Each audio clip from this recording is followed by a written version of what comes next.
वस्ताद युवा फाउंडेशन दिंडोरी तालुका यांनी उत्तर महाराष्ट्रात प्रथमच सुरू केलेल्या वस्ताद युवा फाउंडेशन तालुका आयोजित आद्य क्रांती गुरु लहुजी वस्ताद साळवे यांची जयंती दिंडोरी इथं मोठ्या उत्साहात साजरी करण्यात आली।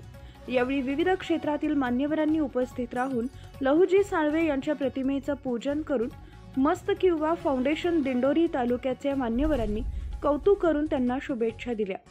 सायंकाळी मोठ्या उत्साहात आद्य क्रांतिगुरु लहुजी वस्ताद साळवे यांच्या देशप्रेम व देशासाठी केलेल्या कार्याला अनुसरून देखावा करण्यात आला होता। यावेळी भव्य मिरवणूक काढून तरुणाईने डीजेच्या तालावर नृत्य करून फटाक्यांची आतषबाजी केली। या प्रसंगी संस्थापक अध्यक्ष योगेश साठे, मयूर कांबळे, अभिषेक जगताप, किशोर जगताप, राहुल सोळसे, विकास बलसाणे, निलेश कांबळे, रवी बलसाणे, आकाश लाखे आदींसह पदाधिकारी, कार्यकर्ते, ग्रामस्थ मोठ्या संख्येने उपस्थित होते। दिंडोरी वृत्तांत न्यूज कार्यकारी संपादक बापू चव्हाण, दिंडोरी।